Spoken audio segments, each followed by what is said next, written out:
On avait pas mal eu l'information, enfin information entre guillemets, dans la presse, et notamment une presse plutôt alternative qui parlait de camps d'entraînement, etc., où l'armée syrienne libre trouvait des bases arrières dans ces camps de réfugiés. J'ai été très étonné, c'est totalement faux, les camps sont vraiment circonscrits par la police, donc les gens ne peuvent pas y entrer armés, en sortir armés, et c'est même pire que ça, les gens y vivent très très mal. La Turquie jusqu'à présent a voulu gérer ces camps seuls. Alors tout récemment ils ont accepté quand même l'aide internationale, mais jusqu'à quelques jours ce n'était pas le cas. Et la police qui gardait les camps organisait à l'intérieur des camps la pénurie. C'est-à-dire on manquait de nourriture, d'eau potable, jusqu'à l'eau potable était rationnée, parce que ces gardiens alors organisent une filière de marché noir, fournissent les réfugiés à des prix très élevés, et voilà quelle était la situation de ces gens. Les latrines débordaient, les familles étaient entassées dans des tentes, de 2 à 3 familles dans les tentes du Croissant Rouge, qui sont des tentes plutôt petites. Alors j'avais vu les camps de réfugiés, un camp de réfugiés, celui de Wadi Khaled au Liban, dans le nord du Liban. C'était terrible, c'était vraiment là, l'armée libanaise ne contrôlait même plus la région, il n'y avait pas d'eau, pas d'électricité, ils s'éclairaient avec une lampe à pétrole. C'est pas aussi grave que ça en Turquie, mais on n'est pas loin quand même d'une situation je vais pas dire de crise humanitaire, mais en tout cas ce sont des taudis. Il y a 2 types de réfugiés dans ces camps, effectivement. Les déserteurs qui sont connus, puisque ils sont connus comme déserteurs, donc leurs familles aussi, mettent leur famille à l'abri dans ces camps pour pouvoir aller combattre l'esprit plus tranquille. Ça explique d'ailleurs entre parenthèses que beaucoup de militaires restent fidèles au régime, parce que ça implique pour leur famille très large, les oncles, les tantes, les cousins, ça implique des représailles s'ils désertent, ou alors l'obligation pour eux de se cacher, de quitter leur travail, de quitter leur maison, donc ça détruit leur vie. L'autre catégorie de réfugiés dans ces camps, ce sont des gens qui quittent les villes et les villages qui sont bombardés par l'armée régulière. Par exemple les villages de Rayan, plus qu'un village, c'est une petite ville. Et tous les petits villages de la campagne au nord d'Alep sont quasiment vides de leur population. Les gens se sont réfugiés dans les camps parce que régulièrement ces villes et villages font l'objet de bombardements de la part de l'armée syrienne régulière. Alors vous avez pu rencontrer en Turquie une personne extrêmement intéressante, qui est le général Moustapha Ahmet Al-Sheikh, qui dirige le conseil militaire de l'armée syrienne libre. Comment s'articule finalement la chaîne de commandement entre les Syriens les militaires syriens qui sont en Turquie et puis ceux qui sont à l'intérieur, qui se battent sur le terrain? Alors ça reste encore assez complexe, mais ça a tendance à se simplifier justement par l'action du Haut Conseil militaire. Le Haut Conseil militaire donc est basé à Paydin, c'est un camp de réfugiés en Turquie, mais qui est réservé aux militaires déserteurs, officiers et soldats, qui sont là véritablement en prison. Il faut bien le dire, donc on ne peut pas entrer dans le camp avec une caméra, on ne peut pas entrer même avec un dictaphone. Moi je l'ai caché sur moi pour pouvoir faire cette interview du général Al-Sheikh. Et donc ça s'organise comme ça. Eux, ces officiers, ils sont maintenant 24 plus quelques-uns qui sont arrivés récemment, généraux donc dans le camp d'Apayadine, et ils sont en train de mettre en place un haut commandement pour structurer, coordonner tous les groupes qui sont sur le terrain. Alors sur le terrain, on a l'armée syrienne libre qui avait été fondée au départ par le colonel Al-Assad, donc qui n'est pas de la famille du président, Riyad Al-Assad, et lui a accepté donc de travailler en collaboration avec ce haut conseil, avec ses généraux. On a une autre structure à côté de l'armée syrienne libre qui est très bien organisée aussi, c'est Jabhat al-Nosra, qui est une structure essentiellement composée de jeunes, beaucoup d'étudiants, qui se sont mis en résistance et qui refusent l'autorité de l'armée syrienne libre parce qu'ils considèrent que ces officiers supérieurs qui ont déserté ont quand même marché avec le régime très longtemps. Donc ils travaillent en collaboration avec l'armée syrienne libre, mais ne veulent pas être sous le commandement de ces officiers.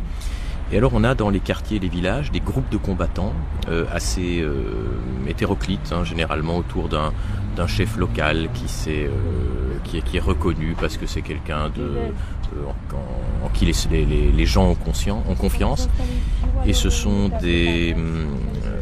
des civils qui se sont armés essentiellement. Si on a parlé des combats à Alep, comment décrire cette ville, ces quartiers-là? C'est des combats rue par rue, ruelle par ruelle, comment ça se passe? Essentiellement dans les quartiers, on a donc des groupes de civils qui se sont armés. Ce qui est intéressant, c'est que la plupart des civils, des hommes, ont fait un service militaire assez long. Donc ils ont une formation, c'est autre chose qui est plus chez les pommes de terre, comme on peut l'avoir dans certains services militaires européens. Donc là, c'est vraiment une bonne formation, donc ils sont capables de s'organiser. Ils se choisissent un chef dans leur communauté, dans leur quartier ou leur village, quelqu'un qui est reconnu, en qui ils ont confiance, et qui a plutôt pour fonction, avec ses miliciens, de défendre la place contre des incursions de l'armée régulière, plutôt que véritablement d'aller au combat. Quoique dans certains cas, ils envoient des hommes au combat. Et donc, on a ces groupes dans les villes et villages, dans les quartiers et villages. On a l'armée syrienne libre, Jabhat al-Nosra, et tous travaillent plus ou moins en coordination, en assez bonne coordination. Et le but du haut commandement, du haut conseil militaire, c'est de coordonner tout cela de manière beaucoup plus efficace. D'après le général Al-Sheikh, ça fonctionne bien. On arrive entre 50 et 60% de ces groupes qui ont adhéré au principe et qui travaillent en coordination maintenant sous le Haut Conseil. À côté de ça, il y a alors des mouvements des salafistes, il y a quand même des combattants djihadistes. Je n'en ai pas rencontré personnellement. Et là, très difficile d'estimer leur importance. Mais ils sont rejetés de manière catégorique par tous les Syriens. Aussi bien Jabhat al-Nosra que l'armée syrienne libre, que le haut commandement, que donc le haut conseil, que donc les groupes dans les villages, ils ne veulent pas avoir affaire à ces gens-là. Jabhat al-Nosra accepte parfois des combattants étrangers.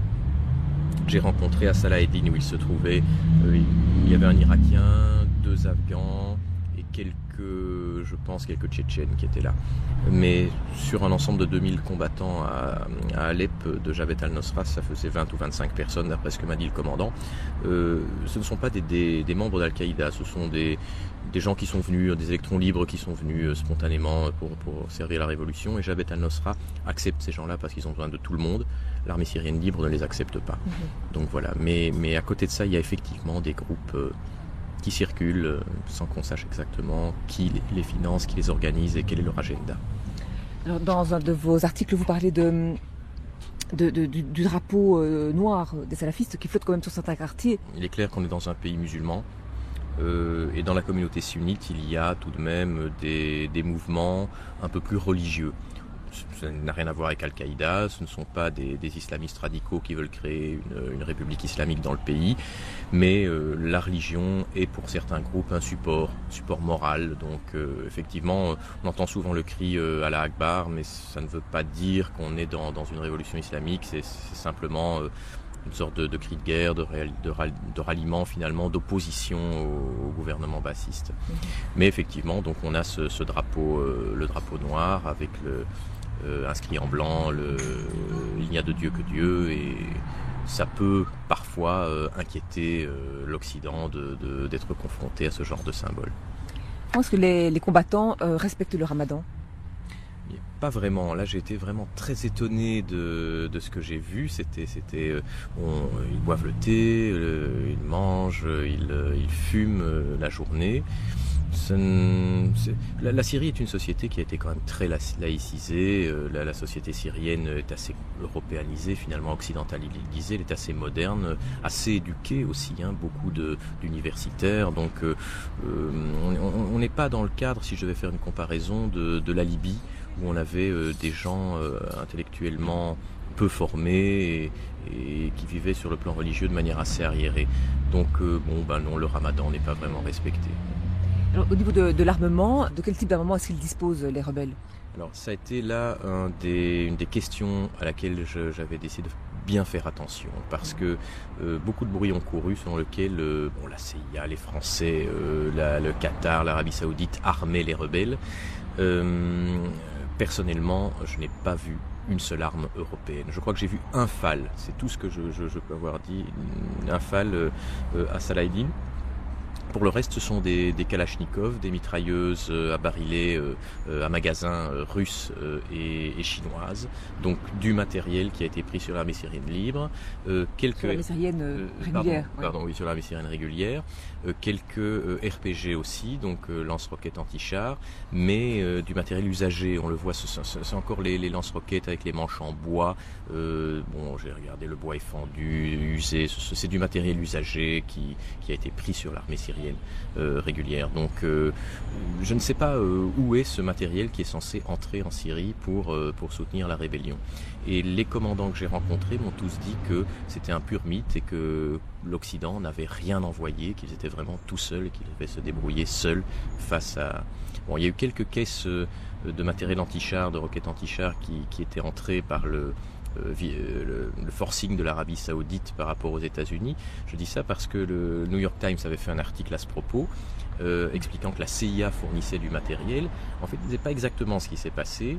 L'Arabie Saoudite a vraiment fait le forcing vis-à-vis de la Maison-Blanche pour que ces roquettes soient livrées aux rebelles. Et la Maison-Blanche a finalement cédé sous la condition que le matériel soit livré sous le contrôle de la CIA. Donc la CIA a simplement supervisé la livraison pour ne pas que le matériel tombe dans des mains indélicates, genre Al-Qaïda. Donc, s'il ne dispose que d'armes légères, le rapport de force est complètement inégal. Alors, effectivement, c'est une guerre tout à fait inégale. On ne peut pas se battre contre des hélicoptères de combat, contre des MiG, puisque maintenant, à Alep en tout cas, le gouvernement utilise l'aviation. On ne peut pas se battre contre des chars d'assaut avec des kalachnikovs. Donc le problème est là, et c'est probablement ce qui va être déterminant dans ce conflit de manière générale, dans cette révolution. La révolution pourrait très bien être écrasée dans le sang si l'Occident ne se décide pas à fournir des armes à la rébellion et à aider les insurgés. D'un autre côté, en matière de guérilla urbaine, évidemment, il est possible pour l'armée syrienne libre de tenir un certain temps avec ces armes-là, parce que les chars peuvent se déplacer dans les rues, derrière eux les combattants ressurgiront, ils se fondent dans la population, c'est d'ailleurs la population, donc il n'est pas impossible que la bataille d'Alep dure plusieurs mois. Vous avez logé dans un hôpital à Alep. On sait que les hôpitaux sont devenus des cibles, que c'est extrêmement difficile pour les médecins d'opérer. Comment ça se passe, la vie dans un hôpital aujourd'hui Alors écoutez, c'est le purgatoire permanent. Je crois que dans un des chroniques que j'ai écrites pour le soir, c'est ce que j'avais écrit. C'est très très dur. Pour moi, ça a été nerveusement très dur parce que qui plus était dans cet hôpital, l'entrée avait été fermée pour barricader l'entrée principale. Donc on devait passer par la morgue pour entrer et sortir, et les deux salles d'opération qui se trouvaient juste à côté. Et je vous assure, je ne fais pas de la littérature quand je dis qu'on pataugeait dans le sang. Certains moments de la journée, les infirmiers raclaient le sang, donc avec une raclette, et puis ça coulait sur le trottoir, dans la rigole, dans la rue, ça coulait du sang. Il fait très chaud actuellement à Alep. Imaginez-vous l'odeur qu'il y avait au rez-de-chaussée, et comme je l'écris, ça montait par les cages d'escalier, ça montait jusqu'aux étages. J'étais au 4e étage quand je sortais de la chambre qui avait été assignée, ça sentait le sang dans le couloir, c'était insupportable. Et puis la misère de voir ces gens qui vivaient dans des civils. Le pire, c'est les enfants. Les enfants qui étaient pris à partie par les snipers aussi. Donc les snipers du gouvernement tirent sur les enfants. Les médecins ne comprenaient pas. Ils disaient, mais pourquoi ils font ça? Je dis, bon, je pense que je comprends. C'est véritablement pour essayer de briser la population, briser la révolution. Et effectivement, bon, il y a eu un petit gamin qui est arrivé, il devait avoir 7-8 ans. Il avait pris une balle dans la cuisse, et donc le trou d'un côté était visible, et de l'autre côté, tout le muscle avait été arraché, évidemment, lorsque la balle était ressortie. Et un petit enfant qui avait 5-6 ans, qui était tout brûlé du ventre jusqu'à la gorge, et il était là avec le regard, il était complètement perdu en regardant ses parents, en cherchant du secours dans le regard de ses parents, et les médecins n'avaient rien pour le soigner, parce qu'on n'a pas dans cet hôpital de moyens pour soigner les grandes brûlures de cette ampleur. Les enfants, c'était le pire, mais les vieillards aussi. J'ai vu un vieillard qui a été amené sur une civière. Le médecin était d'une tendresse formidable avec lui. Et il avait l'âge de mon père et j'ai vu ce vieil homme sur sa civière, complètement désemparé, les yeux vides. C'est vraiment humainement terrible cet hôpital, avec des médecins qui opèrent, qui dorment sur des fauteuils parfois dans le hall, que 20 minutes, une demi-heure, puis ils repartent opérer. Ça n'arrête pas. C'est vraiment des arrivages permanents en taxi, en pick-up, en ambulance. Et ils ont des médicaments, ils ont de quoi opérer justement? Alors, parfois on n'a pas d'électricité, donc ils opèrent avec des lampes de poche ou des lampes frontales, ce genre de choses. Moi, je ne sais pas comment ils font, mais parfois ils opèrent sans anesthésie. Alors j'ai vu des gens effectivement être recousus sans anesthésie, c'est dur aussi ça. Mais bon, jusqu'à présent, ils arrivent à se débrouiller. Alors je n'ai pas demandé d'où venait leur stock de médicaments. Je pense qu'ils sont en train d'épuiser ce qu'il y avait dans l'hôpital. Il y avait 2 grandes pièces remplies de caisses de médicaments et de produits. Je crois qu'ils sont en train d'épuiser ça. Au niveau de l'alimentation, on peut parler de pénurie alimentaire à Alep, pénurie d'essence aussi, vous parlez de ça? Alors l'essence, ça c'est clair et net, il n'y a quasiment plus aucun véhicule qui roule. Le gouvernement ne laisse pas entrer évidemment les camions citernes, donc on a vraiment une pénurie d'essence. Au niveau nourriture, l'ASL organise quand même des transports de pain essentiellement. Et donc on trouve encore de quoi manger dans Alep. De l'arrière, je crois surtout de ce qu'ils peuvent acheter en Turquie, mais je dis bien acheter parce qu'il n'y a pas une aide alimentaire qui est fournie par la Turquie. Et on a des distributions de pain quotidiennes, alors le matin et le soir, avec de longues files qui devant les zones où on distribue. Donc ça a été très bien organisé.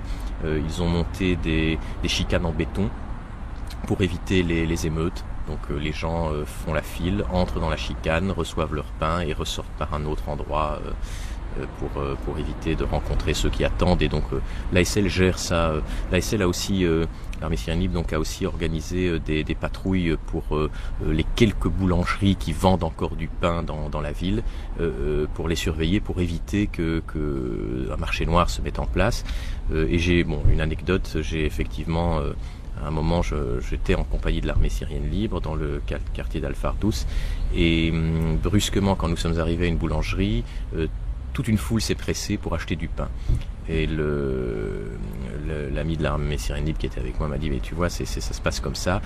Quand on est là, les gens vont acheter parce que les prix sont respectés. Quand on n'est plus là, les prix augmentent. Ça, c'est uniquement dans la partie de la ville contrôlée par l'armée syrienne libre. Oui, je n'ai pas eu l'occasion de voir ce qui se passait dans la ville contrôlée par le gouvernement. J'avais demandé au gouvernement syrien l'autorisation de suivre une unité militaire et de faire un reportage un peu à contre-courant en voyant ce qui se passe du côté du gouvernement. Ça m'a été refusé clairement. Ici, évidemment, en juillet-août, je me trouvais donc dans la partie sunnite, mais en mai, à Damas, j'ai véritablement vu un changement, effectivement. Les élections du 7 mai, c'est mon analyse, ont été le grand bouleversement pour le gouvernement, le grand tournant dans cette révolution, où le gouvernement qui avait promis monts et merveilles, qui avait promis la démocratisation, de grandes réformes, en fait a montré qu'il était bien décidé à maintenir le statu quo, à garder le pouvoir. L'équipe, pas tellement Bachar al-Assad lui-même d'ailleurs, mais l'équipe qui l'entoure, a décidé de continuer à contrôler le pays et tout l'appareil politico-économique ne veut pas se départir de son pouvoir. Et dès lors, ça a été la grande déception. Ça a été une véritable gifle pour les Syriens qui avaient cru, comme je le pensais aussi d'ailleurs, qu'il y avait une véritable volonté de se réformer de la part du régime. Mes contacts chez les Alaouites, donc des Alaouites qui vivent à Damas, certains qui travaillent comme fonctionnaires pour le gouvernement, m'ont dit que pour eux c'était terminé, ils n'y croyaient plus du tout, ils ne considéraient plus ce régime, ils se sentaient trahis par le régime. Donc chez les Alaouites également, il y a des gens qui lâchent le régime et qui seraient prêts à un grand dialogue national pour démocratiser le pays. Quant aux chrétiens, je pense que là les choses sont claires. Le gouvernement leur a proposé de les armer pour se défendre. Ils ont refusé, donc les leaders chrétiens ont refusé de jouer ce jeu-là. Et les chrétiens donc ont clairement pris position. Monseigneur Mario Zenari, le nonce apostolique à Damas, a bien expliqué que les chrétiens n'étaient pas ciblés, n'étaient pas attaqués par la révolution, qu'on n'était pas face à une révolution islamiste radicale, que c'était une révolution populaire, que les chrétiens y avaient leur rôle à jouer et que dès lors les autorités chrétiennes allaient aussi travailler avec l'armée syrienne.